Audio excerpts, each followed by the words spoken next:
This is Talk of the Devils, the athletic show dedicated to Manchester United. Coming up today, United win away at Crystal Palace for the first time in 5 years, and we're going to pour over every single detail of that turnaround in the second half at Selhurst Park. And look at us as well.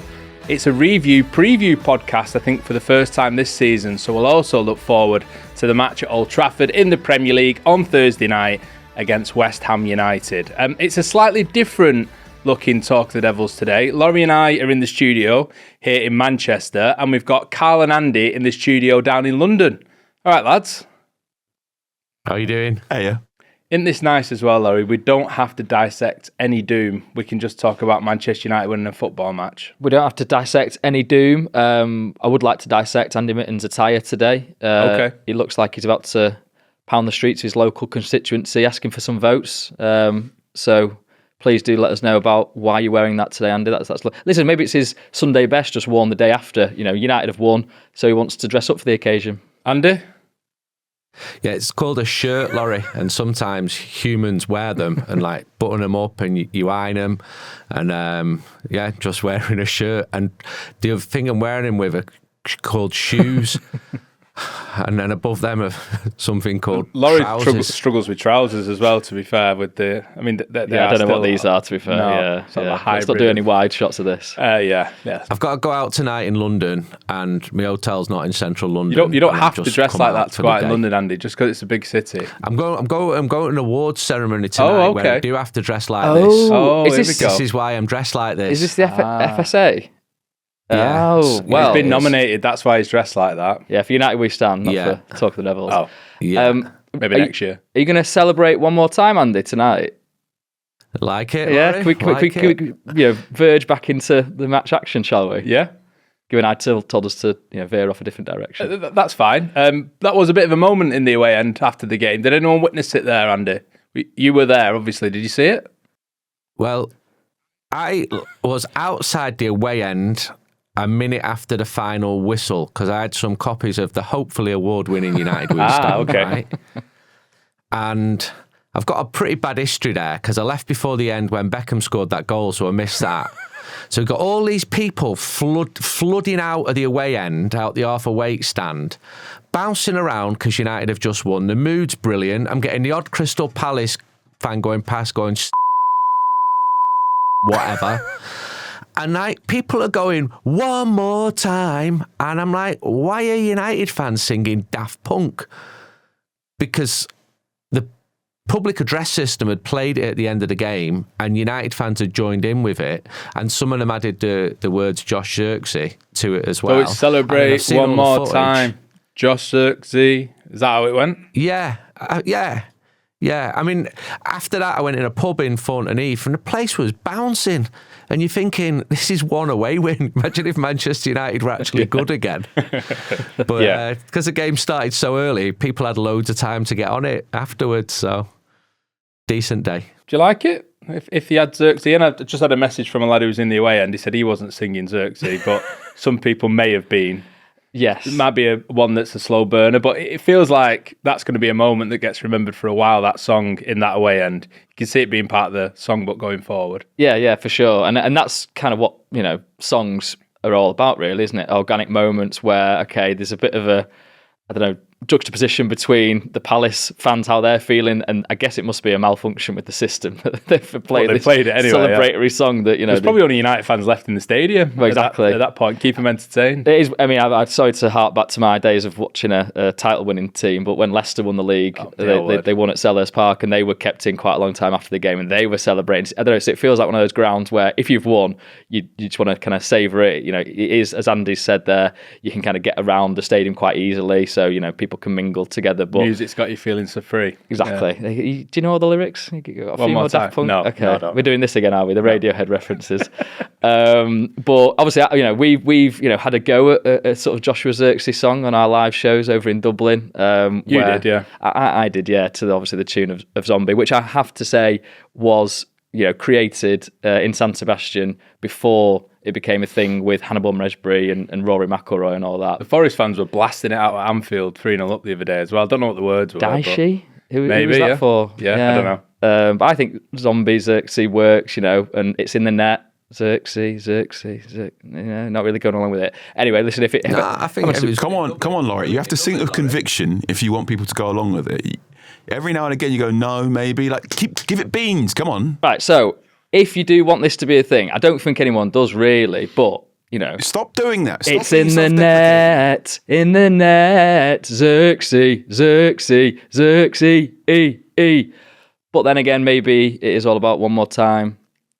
Let's celebrate, Josh. Either of them. They're both semi-original because there's far too many football songs are not, even from Manchester United fans. So I think the bigger question is if he's scoring again or if he stays around to score again. Well, are we going to sing it again one more time? Yeah, that is the question. I mean, that was his first goal in pretty much a year. Let's get back to it, Carl, then, if we can, or get to it, actually. I don't think we've got there yet, have we? Some of the stats are nice to read out for a change. Manchester United hadn't won at Selhurst Park since 2020. In fact, Tim Fosu-Mensah was in the 11, as Laurie pointed out. Anthony Martial was on the score sheet.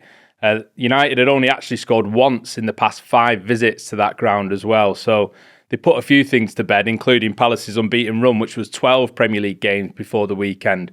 There was different circumstances to it, which we will talk about. But as a moment, as a result, how do you rate it? Unexpected victory? I think the bookies and quite a few people had Palace as the slight favourites for this one. First half performance seemed really drab, but United powered through. 2 really, really smart finishes, one from Zirkzee, one from Laurie's best mate. Put you in the lead. And then while I did get very worried for that final free kick, I did have some, oh goodness me, could it be an Elise special or something on par with that? They defended well, get the win. Look, it's a win at a time where Manchester United desperately need wins. I was annoyed at how they played against Everton in the fact they couldn't take advantage of an opponent during a moment of weakness. But the good thing at Selhurst Park was, they found an opponent in a moment of weakness, particularly in the second half as they tired, and they went, let's drop the hammer on them. And they did it. Yeah, it was everything that Everton wasn't in that sense, Andy. And, Ruben Amorim said repeatedly after the game in his interviews and his press conference that it was United capitalising on the fact that Palace looked tired. He sensed it towards the end of that first half, which United weren't really taking their opportunity to press home that advantage. But second half, they certainly did. I thought United were really poor in the first half, apart from the first minute when Casemiro had that chance. I don't think Palace were exceptional, but they were certainly the better team. At half-time, I walked down to get a pie, and under this tent thing, I saw all Ruben Amorim's coaches sort of gathered around there, not in the dressing room.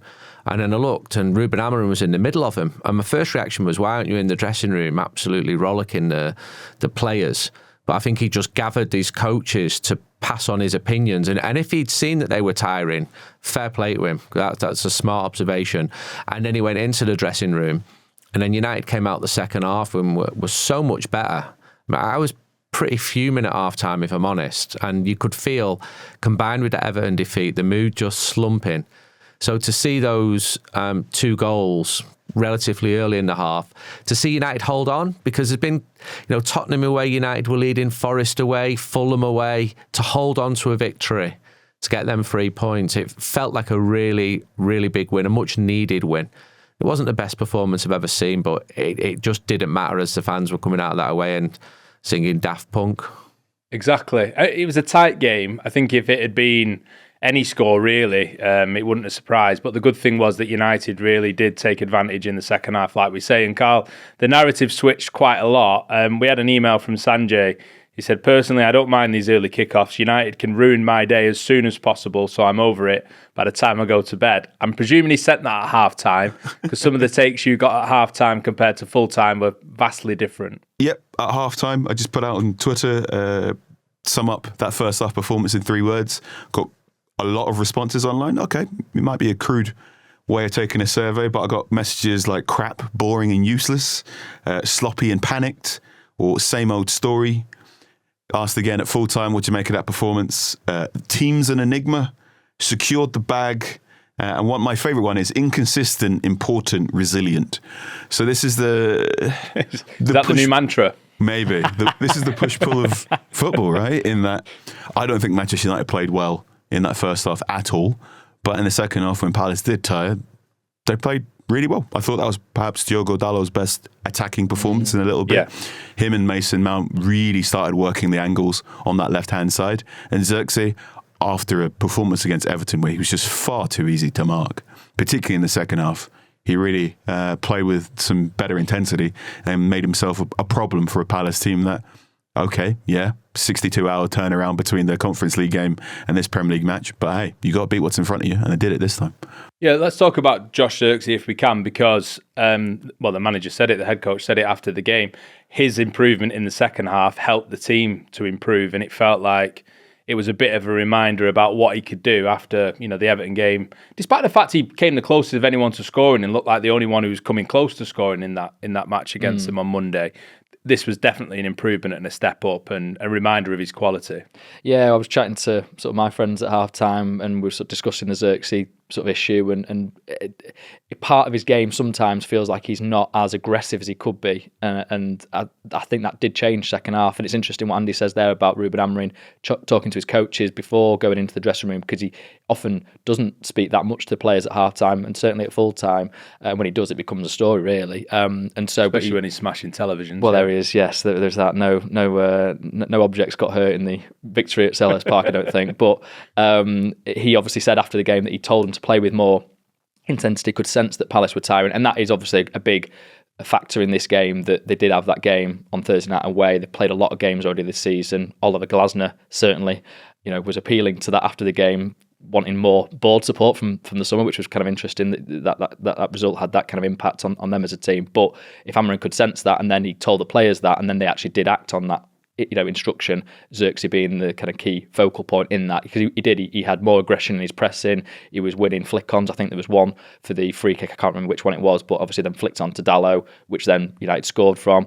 But obviously it all comes down to scoring, and if he scores that header against Everton that Pickford does a brilliant save to, then it's a different complexion on that performance. And okay, he misses the one from Mainoo that was a much more presentable header, I think, in that game, but from at Selhurst Park, he goes and chests a free kick from Bruno Fernandes, and then from an impossible angle. I don't think anybody thought that he was going to score from there. Maybe shoot, but let alone score. To get that clean connection to it, a really nice, sweet technique, and so I think that maybe hopefully can give him some confidence going forward. I mean, to not score for United in the Premier League for a year, it's a long way. And as I mentioned earlier, the San Sebastian game, where we were sort of thinking about the Zirkzee song after with some fans in a bar.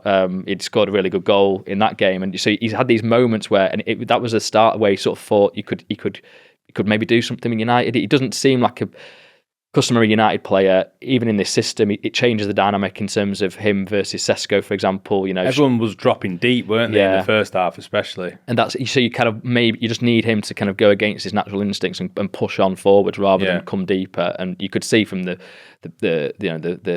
pitch maps, the average touch location. Oh, we're doing that again, are we? No, let's not go there. But how did we sum up that in the end? Did you have a term? What was it? Pass matrix, I think I went with in the end. But I think it felt like he was much more on the edge of attack. And I know he then drops and gets the flick-ons and what have you. But overall, for him to score in that way, and for United to actually go and get the win as well, hopefully that does a lot for his confidence. Yeah, Andy, actually, for it to be Zirkzee and Mount, who are the two players who equalise and score the winner, they've not been a reliable source of goals for Manchester United. And with Cunha and Sesko out, I mean, before we knew that Cunha wasn't available for this game when we did the last show, we weren't sure whether Zirkzee would keep his place or not. But actually, moving forward now, it feels like he's given much more of an account of himself to try and get a run in the team while Sesko's missing.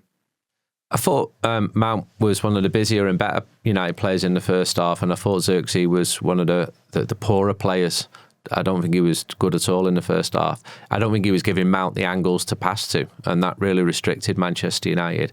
But it was a lovely finish. His touch, beating the offside trap, the angle was really tight, and I hope Laurie's right. I hope it can boost his confidence, because he's barely been playing, so we can't make detailed judgments on him. We know that he's been training well. We know that he's had to do that on the pitch. More finishes like that, and his stock will rise.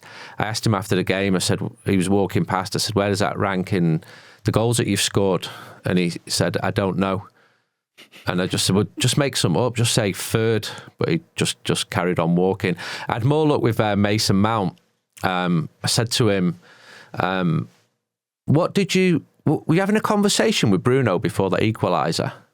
Because he's always had them goals in him, hasn't he? And I know when United signed him, they thought that at set pieces, because he'd been quite effective for Chelsea. And I was stunned to hear that was his first 90 minutes in a Premier League game as a Manchester United player. And he didn't even know that. Yeah. He didn't even know that. Yeah. I actually thought, and I said this in one of the things I did after the game. 2.5 years in. It was only his second time he's played 2 lots of 90 minutes, but it was actually the first time he's played 90 minutes. I said, so what were you talking to Bruno about? Was it like a chat, like, what are you having for tea? What are you doing for Christmas? And he said that Bruno had just sort of sprung it on him. And Bruno said, I'll roll it for you. And then he went, no, you stay here. And then Mount said, you shoot, because the sun was difficult. I don't know whether you saw that on TV. Oh, don't worry, the shadows were there. Right, okay. Baseball cap was out. And then it all happened really quickly, and I don't think Palace saw it coming. That's what Mount says. I'm not sure Mount was completely ready for it either. I think he wasn't. Actually, of Mount, the wall and the goalkeeper, I think the wall and the goalkeeper were marginally less ready than Mason Mount, who definitely wasn't ready either and managed to take advantage of it. I mean, it felt quite impromptu, didn't it? Well, I was fascinated by this, and sorry, Andy, if you obviously feel free to come back in if you've got more juicy details from when maybe Mason Mount did tell you what he's doing for Christmas. Conversation. Yeah. I was fascinated by that because obviously, so Bruno to Zirkzee is that off the training? It looked a bit more off the training ground, and what I liked about Zirkzee actually was he did a bit of a Ruud van Nistelrooy, didn't he? Started offside, and then he did spring back onside. It wasn't like he was disconnected with what was happening. He was very attuned to it. So that feels more rehearsed. That feels more rehearsed, yeah. And we've seen that before, haven't we? Is that the ideal that they stole? Because Amorim said after the game they've been stealing ideas for attacking set pieces. I was just going to say, I mean, Bruno's done that though, hasn't he, for Anthony Martial, for example, against Man City. Yeah. That was a bit of a little dink. So maybe he's just stealing from himself, his own memories. Just remembering what he used to do. Yeah. Oh yeah, this has worked before. Yeah. But yeah, the Mount one, I was fascinated to watch it because I thought he's kind of startled him there, Mount, but he's passed the ball in, through the wall. The wall's just totally fragmented. So it's a really smart shot after being kind of startled by it. But then I did see their little conversation. I thought, maybe he was ready and he just wasn't quite ready for that sort of push in I'm that. Not sure he was ready, but he wasn't. No, Andy's got the exclusive there. He's asked him the question, and Bruno I think said as well, didn't he, after the game, that they tried something like this in pre-season against Bournemouth. And I'm racking my brains. I was there. I can't remember it, but I'll have to go back and I'm sure there's not abundance of highlights of that game. But so they tried it previously, and he knows that Mason Mount's got some good technique. But so Mount said, I was happy. Mount said they didn't see us talking, i.e. the Palace players. They were late to react, and then it's all about finding a little space in the wall. There's a bit of disruption, and then I hit the target.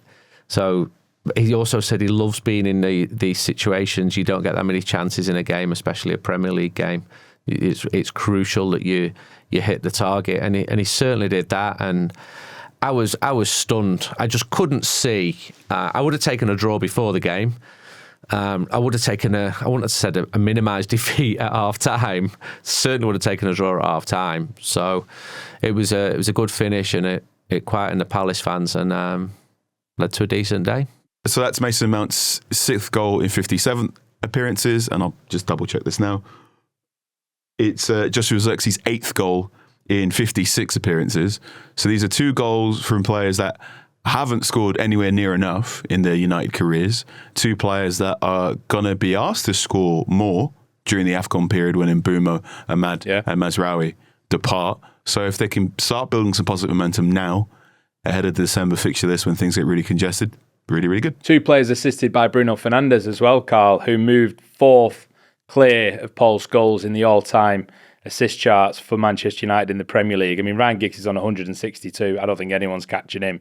Even to catch Wayne Rooney at 93 is pretty good. Beckham 80, Fernandes now 56, Scholes 55, and he deserves that, doesn't he? He deserves a place amongst those names. Obviously, he's still got a chance to improve it in the rest of his Manchester United career, see how close he can get to David Beckham. But even his performance, I think he ended up getting player of the match as well. It still doesn't look like that role completely suits him, but he is someone still who can be a very, very important footballer for United. And, along with Casemiro in that midfield, going up against the Palace midfield, which, people in the build-up to the game often the opinion is that that's a strength of theirs. You know, it was good to see them come out on top in that second half.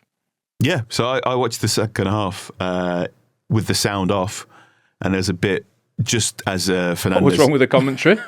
It happens to me sometimes. It's not Diego Dallo, it's Diogo Dallo. Just got to put that out there. Yeah. Okay. Did you do it intentionally? You turned the sound off? No, I was just in one of those locations that was showing the game with the sound off, and I didn't know well enough to switch on. Purposely turned it off. Me too. No. But there was a moment towards the end where Fernandes was clutching the back of his left leg, and part of me's going, "Oh God, no, is he injured?" And I sort of remember, this is Bruno Fernandes. If he is injured, he's going to find a way to run it off. And then the Chiron says, "Player of the match," and yeah, look, this is it, right? For it was a kick, wasn't it? Yeah. I think it wasn't a hamstring problem. It was just a kick. Amorim said. And this is the thing about Fernandes, in that there are games where he's been kicked to pieces. He probably hasn't had a great performance by his own lofty standards, and yet here we are. He's managed to find a way to get 2 assists. They're probably not the best assists of his career, but he just keeps producing football in a team that very often struggles to produce that sort of attacking output. 55 assists for him now. That's a great total. My brain can also throw up 3 or 4. 56 even. First one was 55, yeah. 56 assists for him. And yet my response to that is sometimes thinking about all the chances Anthony Martial or Paul Pogba or other players have missed for him, and he could have easily broken 60 by now, which is just ridiculous. Casemiro on Saturday, right? Sunday. Oh yeah, he could have had more, yeah. He could have easily had more. So I'm not sure if he'll reach 80. I think he's going to run David Beckham really close by the time all things are said and done. Well, let's see. I mean, he's 24 off him at the moment. We need to give a bit of credit to Casemiro as well, don't we, for his performance, because it turns out actually the football hasn't left him. Yeah, it felt like a right moment to sort of reevaluate that. I read your piece, yeah. Yes, thank you. It's just such a, Jamie Carragher knows what he's talking about, and it was quite a significant statement to make, and it just felt like that was 2 years ago, you know. Well, it's made its way into football parlance, to be fair. It gets referred to a lot, not just with Casemiro, but you know, Mo Salah a couple of weeks ago, you know, it was getting mentioned with him even. So yeah, and so this, I mean, there was probably a couple of moments where it did look awkward for him. He got run past by Wharton, and he tried to take him out in the first half, and Will Hughes late on to that free kick that Carl was biting his fingernails over, which is a classic Casemiro one. Although Will Hughes is pretty good at winning fouls in that kind of area. But that was Casemiro completing 90 minutes as well, only the second time in the league this season. Really? Okay, that's a good start. Okay. So, I mean, yeah, I think maybe Amorim, just a quick point on that, but obviously didn't make that many substitutions, did he? No. Perhaps in reflection of the way that substitutions have perhaps, you know, lessened their performance levels in recent games. But yeah, Casemiro straight away, his quality from set pieces is also wise in the team, I think, as well. Amorim has been big on set pieces for a long time now. You get a long throw inside the first minute, and Dallo, to be fair to him, I've kind of questioned whether his long throws have got that kind of, they've not got the Brentford quality of sort of danger to them. But yeah, got it in the mix. Obviously, I know he'd done one against Sunderland that produced, you know, Sesko's goal, but get it in there, and it kind of bounced around. And Casemiro, you're thinking, go on, just put it in, and Henderson kind of gets his palm out to it, doesn't he? And then celebrates with the fans behind, and so you sort of thought, okay, this could something happen here? And Casemiro then wins the free kick, I think, wasn't it? That was a smart one, because it was actually a pretty bad pass from Mbeumo, I thought, and Casemiro got his foot across Kamada and won the free kick, and then gets the header, and that's the kind of one that we've seen him do before. Fernandes to Casemiro, back of the net, but off target on this occasion. But I think in the second half he did make those interventions that United needed, just to kind of stymie the Palace attacks and kind of win the ball back and just get United a foothold in the game. So yeah, I mean, clearly, you know, we've debated, haven't we, a long time, but you know, contracts up in the end of the season, United aren't going to trigger the +1, but he still is a feature of United's team. 56 appearances, I think it is now, since that 4-0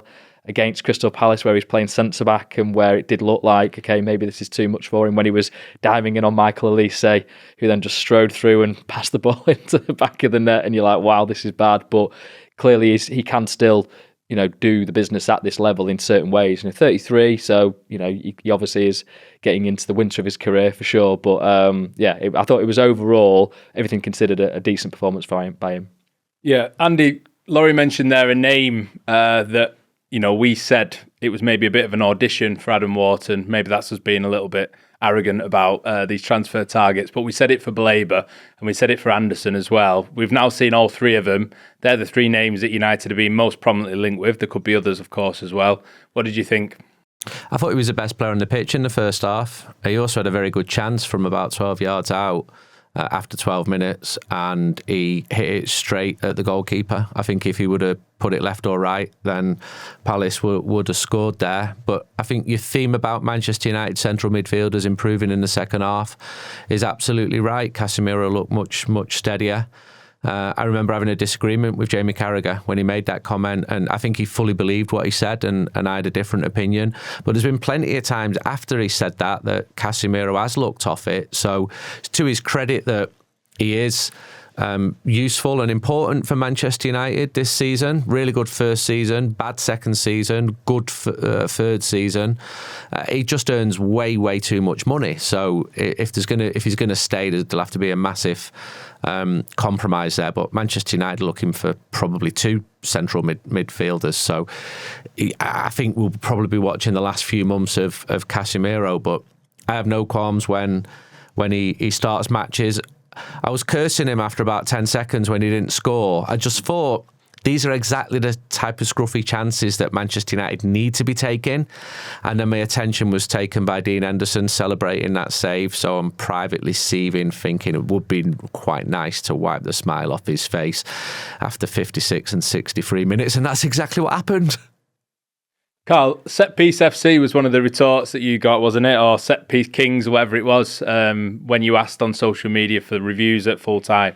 And unquestionably, this team, in open play actually at Selhurst Park, didn't create a great deal. But when they don't do that, to be able to have this ability in the back pocket, and these weren't necessarily the same types of set pieces that we've seen them score from in previous games. I'm thinking of the header from De Ligt at the Tottenham Hotspur Stadium, Casemiro obviously at Nottingham Forest, similar. Ahmad actually was a second phase one. Maguire was a second phase one at Anfield as well. So there's a collecting, growing body of evidence here that United are becoming more and more effective. And it's encouraging to see that, because when it's not as fluid as it needs to be in the attack, and we'll mention AFCON again when United lose Ahmad and Mbeumo, you imagine the fluidity is going to be threatened by their loss again as well, that they have this in their back pocket to be able to pull out and get results, which they weren't doing last season at all. So this definitely feels like a point of progress for the side. Yes, the idea that Man United can mix it up, I think you're bang on in outlining how it's not just the same approach to set pieces. It's not just whip it into the back post to your centre half and then have a fight for a second ball. There are other set piece routines in there. I think when Mbeumo coming in and taking half of the corner responsibilities away from Fernandes, and now you're seeing more short corners as well, different in-swingers, that's important. It's also really, really important. I think what we're seeing now, just across the Premier League now, are some of the quote-unquote bigger teams, or the teams that have the expectation to dominate possession. If they're not playing well in open play, they get a set-piece goal, and then all of a sudden the opposition team feels the impetus to try and get an equaliser, and then spaces open up behind as well. Arsenal are very, very good at this, and I think Manchester United are getting better at learning that technique as well. If you are playing against a team that doesn't want to come past their halfway line, a set-piece goal is a great way of unlocking things. And this is really, really important, especially for Amorim's United, who they get better the longer they're in the lead. There was first half... Yeah, it suits them, doesn't it? First half, they're struggling to put 2 or 3 passes together. Second half, it's 3, 4, 5, 6 passing combinations when they're 2-1 up. I'm like, you remember that to play football again. So, is that confidence, or is that because the other team has to attack more and it gives United more opportunity to counter that? I think it's both. I think there's definitely a little power boost this team gets after they score a go-ahead goal. And they do seem to remember how to play football in a way that I've just described it as they've remembered how to play football. So you know my thoughts about that now. It's good. It's good. It's encouraging. More set-piece goals, the better. The fact that you've done it against the Crystal Palace team that are one of the better corner takers in the Premier League. Well, I think they'd scored the second most set pieces after Arsenal at kickoff at Selhurst Park, and by the full-time whistle, Manchester United had scored the second amount of goals on set pieces after Arsenal in the Premier League. So there you go. It's not bad. Things could get better again if Harry Maguire returns to full fitness and can offer things, be it from the starting lineup or off the bench. So I like it. I like the fact that Amorim said he's stealing it from stealing methods from other places. So, hey, this is how set-piece football works now. Yeah, it helped Manchester United win the second half. Critch in his match piece or match review said that was the first time this season, I think we talked about it a few weeks ago on the podcast, it was the first time this season that United had effectively won the second half, so outscored the opposition in the Premier League this season. Usually it's the other way around. Usually it's a statement first half, Laurie, not a statement second half, because it was a statement first half at Palace last season, so this was a statement second half. Did I call it a statement first half? You've called a lot of things statement things, so... Well, that was definitely a statement away victory at Selhurst Park on a Sunday, where 12 the o'clock kickoff finishing melody was One More Time by Daft Punk. Excellent. What was your question? There wasn't one. Okay, great. That was great. Thank you. I've got a question though. Andy never really answered you on Wharton one, did he? Did he not? I don't, well, he just sort of went off on Casemiro tangent. I said he was the best player on the pitch in the first half. half. But would you sign him for United? I'd have absolutely no problem if Lancashire lad Adam Wharton signed for Manchester United. He was offered to Manchester United. I think we said that on the podcast. Yeah. So he's Blackburn's finest, fully fledged top international player. He's tenacious. There's loads I like about his game. I think the point about Palace tiring is, Ruben Amorim did say that after the game, and I think you mix in the confidence of the goals. United were more intense as well, and these were all factors which definitely helped Manchester United. But yeah, Wharton's a top player, but they're not going to sell him for a bag of spanners, are they? He's going to cost a lot of money.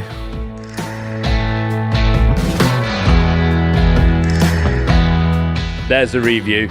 Let's talk about the preview. West Ham up next on Thursday at Old Trafford in the Premier League.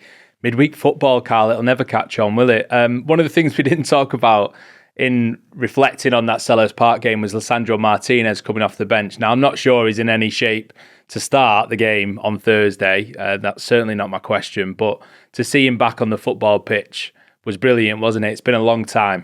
Yep, there was one passage of play where he's sort of half forcing the ball and the Palace player off the field at the same time for a throw. And there it is.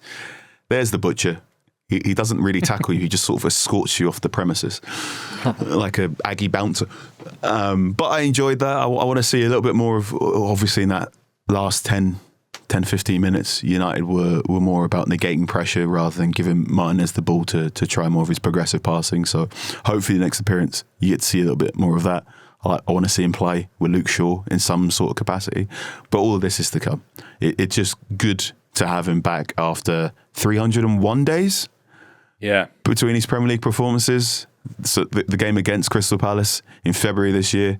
And there are some questions about how he performs in some of the fullback areas because he's so tenacious in that tackle and so see ball, try and win ball. Sometimes he can get dragged into areas where he's not the most comfortable with, but all of this can come in time. I'm just really happy Lisandro Martinez is back, and I think United will probably get better, particularly attacking down that left-hand side, the longer he stays in the team.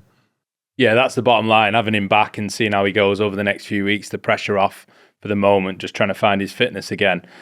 Speaking of finding fitness again, the hope, I think Amorim said, was that Matheus Cunha would be back for this West Ham game, but given the way United performed in that second half, do you stick him straight back in, or do you carry on with what they had in that second half? Well, if you based it on what I said on the last podcast I was on, he was going to play against Palace, so get him straight back in. It's been more complicated, hasn't it, than we thought, we anticipated? Well, maybe I need to do some more digging in terms of exactly, maybe it was some kind of concussion protocol. I don't know, I'm sort of speculating there, but yeah, head injury. So I think that's a week if it is concussion protocol, so that would explain maybe why he couldn't play Sunday, I suppose. And maybe why he would want to have played earlier, if he thinks I'm fine. But and like I said, I think Cameron's been pretty good at not, putting players in positions where their fitness has been, less than 100%. And so I think credit to him for that, because obviously, he could have been used, couldn't he, against Palace? But does he come straight back in? I don't know. I think, can you really drop Zirkzee after that? I know he had a bad first half, but then he scored. And so do you then damage him? I think you need to keep him on board. And there was a bit of a tweet, wasn't there, with him and Mbumo kind of playing closer together, or Mbeumo maybe going on beyond at times and him dropping. So Mbeumo's not been quite as effective these last couple of games without Cunha either, has he? Yeah, maybe that's a point actually to make. Because I thought it was the connection with Ahmad that was the main relationship that he has on the pitch. That's been messed with as well, hasn't it? With Ahmad playing number 10 and Mbeumo switching sides as well, Tottenham to the Everton game. Yeah. I think that's why Amorim then probably went back to Ahmad as a right wing back at Palace and maybe try and refire those natural instincts that they've got. But yeah, I think Cunha, he just brings a kind of maverick quality, doesn't he, to the United's performances where he can run with the ball. I think that's perhaps a little bit what they missed in the first half against Palace, that ability to break the lines by dribbling with it. Definitely in the Everton game as well, against 10 men. Definitely in that game. Just to make the extra man count in that situation. And so, hopefully he's fine totally for the West Ham game. I'm really intrigued to build on Carl's point with the Martinez return as well. Just sort of does that invite at all Shaw to go out and wing back? I know it's sort of been this thing that we've been wondering about. He, I think, would quite like the opportunity to get forward. He was doing it actually in times in the first half where you were thinking needs more energy this United attack, and he was actually bringing the ball out, and I think he even burst past the Palace back line, so he was like the highest player, from his centre back position, which I think again is what Amorim would want ultimately. If everyone understands their roles perfectly, someone else drops in, and you kind of get this kaleidoscope of movement. But I thought Shaw had another good performance, 300 games, blocking shots. Two really with his bum. big blocks. Did you like that one, Carl? With his backside? I did. Use it. Use your call. Yeah, because I think the conditions didn't help that. I think De Ligt headed one, but I think Dalot did a really good block as well. And you're right mentioning Shaw, Laurie. He had a good game, and he didn't have a good game against Everton. I'd be surprised if he plays wing back, but let's see. Yeah, let's see. Again, that's another one coming up. I mean, Andy, what do you think about this decision if Cunha is back? Zirkzee and Mount are probably the two most likely to make way for him, and they're the two goal scorers from that second half, and they are two of the players who we were praising as well for their performance on Sunday. So do you just go with them again and have Cunha as an option in backup, or does he have to play if he's fit? United have got to beat West Ham. West Ham are really struggling. Yeah. I think Cunha is more effective in this system, far more effective than Zirkzee. Not that we've seen a lot of Zirkzee. I get the point about confidence and a good finish. I just saw it when he was playing more. He'd do something really good, and then he'd earn his start, and then he'd have a really quiet game, and it was this sort of unfortunate cycle. Mount, I think he's doing really well. He said, "I've got it in me to be playing more 90 minutes as he should do." Well, he hasn't actually played that much recently either. He started the season in the team, and it's drifted, hasn't it, for him really? Yeah, it has. I've just got to beat West Ham, and I would have said the same about Everton at home. Two of the worst games for me last season were West Ham against Manchester United. One was Erik ten Hag's last game, the game at Old Trafford. And then I went to watch West Ham against Forest a game or two after that, and I was studying West Ham's form, and they'd lost 20 games on the trot apart from beating Manchester United away, and they've been poor this season. They've changed the manager, and then they lost to Liverpool, which was a major surprise because Liverpool usually lose to everyone. I might go and watch Liverpool on Wednesday night if they let me in. And then they come up to Old Trafford. I'll make a serious point about West Ham. They lost Billy Bonds on Sunday. He is one of their legends, bona fide legend, made a huge number of appearances for the club, and I'm old enough to just about remember him as a player and also as a manager. And I've got a really vivid memory of watching a game on TV, the 91 FA Cup semi-final. They were getting battered by Forest 4-0. But as each of the goals went in, West Ham's fans got louder and louder singing Billy Bond's Claret and Blue Army. Mm-hmm. And as a young lad, I thought, this is amazing support. And they got more defiant, and they were losing a huge game. They were a second division team as well, and Forest were good then. And I never forgot that. And I was really sad to hear, but he had a great life and he lived to a good age. I'm not sure how his death will be marked at an away game, but I think United fans would hold him in a very high esteem. Yeah, there's some lovely tributes to him before that game against Liverpool, so our condolences to his family and all the West Ham fans who obviously loved him as well. Just in terms of United's record against West Ham, Carl, I mean, Andy said there that the game at Old Trafford was one of the worst memories from last season. And actually, that aside, United's record against West Ham at home is fantastic. I mean, they lost in 2007, which was that Carlos Tevez goal, which kept him up. Obviously caused a lot of controversy at the time as well and helped him earn a move to Old Trafford that summer. But between 2007 and last season, played 16, won 13, drawn 3, lost none, scored 32, conceded 6.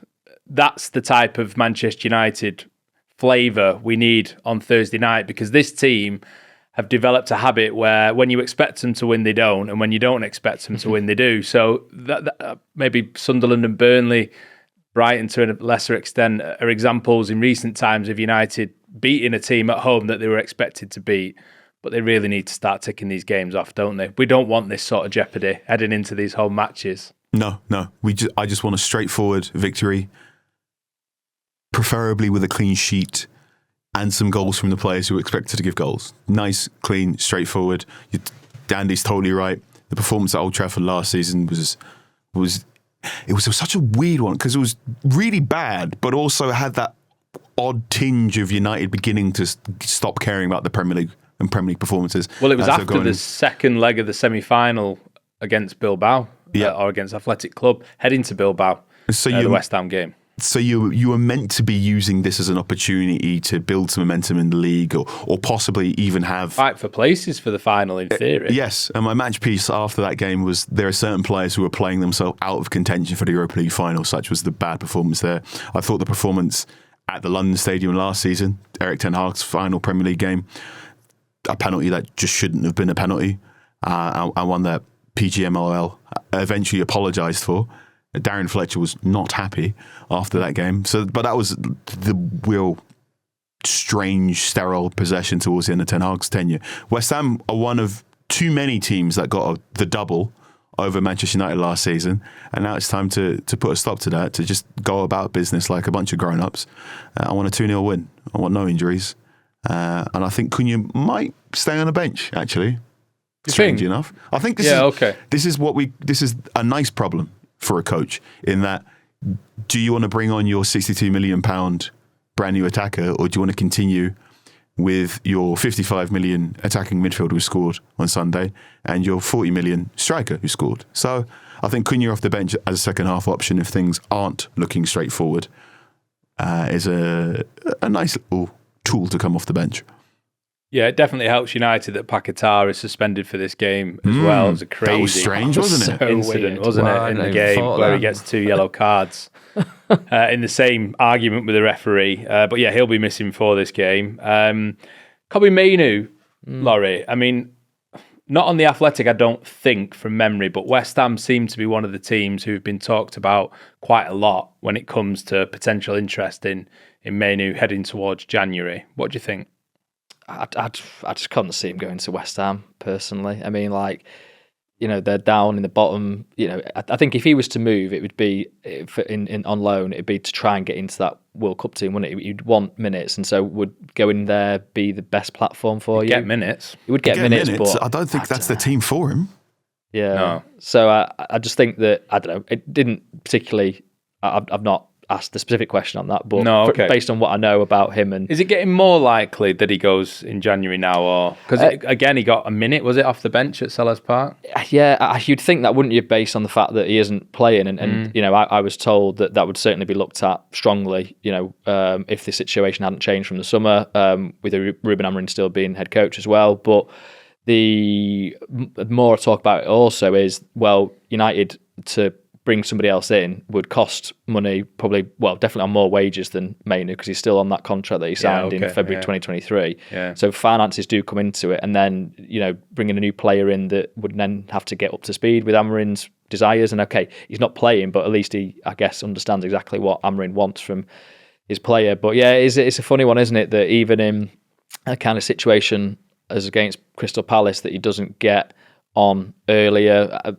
That being said, obviously I appreciate that the fall off in certain performances with substitutions, not necessarily on Mainoo, but yeah, I kind of feel like West Ham having, you know, midweek games, so you've got, you know, the kind of, you know, you haven't got the full week, so the players have been preparing. This is an opportunity for, you know, if he's not going to play a decent chunk here, but he's going to be off the bench, isn't it? He's not going to start him, I wouldn't have thought. So that would obviously then mean he's asking the question again. But I don't know if at this point already he's thinking, well, the World Cup is, you know, a remote possibility now, you know, given I've not been in the squads under Thomas Tuchel to this point. So maybe that then just shifts everything onto, you the summer and really, what I can do in the rest of the season for United, and then having a look at it again once the summer window's open. Or maybe he gets more minutes because we've actually got a couple of games in a couple of days, which is not normal. And you said Feb 23, that was where he scored his best goal for Manchester United, is at Wolves away. United are at Wolves a week today. Might be just some psychology. Go there, let Cunha get a load of attention, save him to then, and Kobbie just repeat that amazing goal, which he scored. And Wolves away was another stinker last year, wasn't it? That was over the Christmas period. We've got to be vengeful this week. A lot of stinkers, unfortunately. So no more stinkers, just straightforward football now. He should play the match videos from last season back as his team talk, and he should just put subtitles. You actually got paid for playing in these games, and just let him be that angry to go out and win both of them. Got to be hoping for 6 points from these, haven't you? Yes. I said before, I'm a bit annoyed that it's not Graham Potter's West Ham and it's not Victor Pereira's Wolves. Yeah. I think Nuno is getting a tune out of West Ham in a way that should hopefully, for their fan base, see them survive. Wolves look done. So you sound a bit like Arne Slot there, Carl. Like other clubs aren't allowed to change their managers when they're doing badly before they play Man United. You can change your manager. There was definitely one of the reasons why we don't wait. Why I prefer to wait before 10 Premier League games to look at the stats is because West Ham was so bad at defending set pieces under Potter that any team that played them would just generate a ridiculous amount of attacking football from their corner kicks and free kicks. That's changed now because Nuno has identified their problems defending set pieces, so I'm a little bit less excited about every corner kick and free kick. But hey. United are definitely scoring a set piece, aren't they? There you go, you heard it. Thanks, Carl. You've done it. One last thing to reflect on quickly, if we can, because in the build-up to the game, it was extremely notable, these quotes, which were in the embargoed section of Ruben Amorim's press conference ahead of the game against Crystal Palace. Well, what he said about Patrick Dorgu. Now, I won't read out the entire quote. I'm sure people have seen it by now. But he said he could feel the anxiety every time Patrick touched the ball. What did you make of the comments? Because in some ways, being so direct is not unusual for Amorim, but then it does feel quite sharp, the tone of those comments. Yeah, it did recall, it's not quite as strong as this, but it did recall to mind Jose Mourinho saying that he was Luke Shaw's brain for a game. Yeah, that was strong. So it's not quite that level. I think that Amorim's natural instinct is to be honest, right? And he's been fighting that a little bit this season. He's tried to row back from how honest he was, when he first came to the club. And maybe this was one of those occasions where he's just spoken his mind. And is it not counterproductive on a young lad though? If he is anxious, for sure. I don't know. I don't know. I mean, it's only going to bring more focus on it, which I can't imagine will help. He seems quite a reserved character, so I don't know his sort of mental makeup. But maybe Amorim speaking again. He's gone further than he intended to in this sort of statement. But on the flip side, maybe Amorim thinks, well, okay, I need to provoke here. I need to kind of push people. We've spoken about it already, haven't we? His sharp words from Manuel Ugarte in person. I've no doubt they will have said the same thing in a group setting, to Patrick Dorgu when he's been discussing the team's performances. So if he's done it to kind of Ugarte at the end of last season, who he'd worked with previously at Sporting, then I think players at United have to accept that this is how he's going to be with all of them. But yeah, I don't know whether that's a good thing or a bad thing. Young player, fresh to the club. Do you want to protect them, or do you want to, as he's kind of done here, give a bit of honesty that there may be, I don't know, you don't really want to, if they've got anxiety, you don't really want to provoke them, do you? It's not like he's not trying. No, but it might, Carl, it might be just Amorim's phrase, because, I said it a few weeks ago when he was talking about Sesko. I was surprised that he used the word struggle so much. And then speaking to people around the club, they were suggesting, well, maybe that's actually, just the word that he knows to use in English in that context. Perhaps he doesn't mean it as strongly as we would mean it when we use the word struggle. So perhaps this is another example where the language is maybe just slightly different for him, possibly. Possibly. It was certainly a series of eyebrow-raising quotes to say that your wing-backs weren't necessarily the best. The follow-up question there, for me, would have been, okay, well, if you don't believe your wing-backs are the best, why is so much of United's football orientated towards giving them the ball? I think he did say the best, but I'm wondering whether it means their best. Their best, yeah. Yeah. That was the only. So I think this is the result on Sunday is a very, very good example of how winning is the best cure. Because true, yeah. right on Saturday evening, I'm getting messages from Manchester United fans going, well, Newcastle didn't have problems breaking down Everton. Or I've got messages from, well, Fulham found it easy to beat Tottenham Hotspur. And you're going, oh no, here we go. Embargo quotes come out. And then you've got all this conversation about, do United have a wing-back problem? Do you need to sort this out? The wing-backs holding us back. Why is Amorim playing so much football through the wing-backs? This all disappears in the second half against Crystal Palace, where now you've got to win. No one cares that Newcastle beat Everton. Spurs are now holding the crisis baton. They can go have that nonsense about whether or not they should keep the manager. And now Manchester United get to focus on just being Manchester United. Now we can have positive conversations about Josh Zirkzee. Now we can have positive conversations about Mason Mount. So I just want another straightforward West Ham win. Hopefully Dorgu can give me a nice left-footed whipped cross. So those quotes can now be banished from my memory. So good has come from a very strange 30 hours for Amorim, and I'm thankful for it. I didn't feel in the sort of quotes that it helped the player. I can tell he's not having a great time, but I certainly don't feel anxious watching him, but then I'm not watching him to the same detail as his coaches. But I think your point in about English as a second language is true, and I speak from experience. You do use the same words and adjectives, and you don't realise, and especially if you're being judged, just how strong or how weak a certain word might be. I certainly don't think there's any ill intent there, but Laurie's also right. He is very honest. I don't know his mental makeup to know whether that motivates him or not. We've had previous managers who've been much, much stronger, but he is very young. But I did watch him a little bit playing for Denmark, and he does look a slightly different player than he does for Manchester United, but then it's not easy playing for Manchester United. Solution is to do what he's done for his country against Wolves and then repeat it against do it against West Ham, then repeat it against Wolves and dive into the away end to celebrate. That's your solution to everything, and I agree. I think that is the best thing to do: score a goal and jump in. That's what Marcus Rashford did at Wolves that time as well, a couple of times actually. I think when it's to try and find salvation. So yeah, maybe that's the way to go. Right, we'll leave it there on Talk the Devils. Just before we go, though, on Thursday, fans of old school podcast record methods will be excited to hear that we're doing a post-match record after the game. It will be on YouTube. It might look slightly different than usual, though, so please bear with us on that. But yeah, the people who've been moaning that we're not doing post-match pods straight after the final whistle with leaf blowers, lawn mowers, people clearing up and Andy eating sweets, will be pleased to hear that it's coming back for Thursday night. So we look forward to that. Hopefully we've got another win to dissect. No more doom, please. But for the moment, Laurie, Carl, Andy, thank you for being with us, and thank you for watching and listening as well. We'll see you after West Ham. Take care. Bye-bye. Thanks for watching this episode of Talk the Devils. Don't forget to hit subscribe if you've not done already. Like the video and also get involved in the comments too, and click the bell to make sure that you never miss an episode with myself, Andy Mitten, Carl Anker and Laurie Whitwell. There's also our social channels at TOT Devils on Instagram, X and TikTok. Thanks for watching.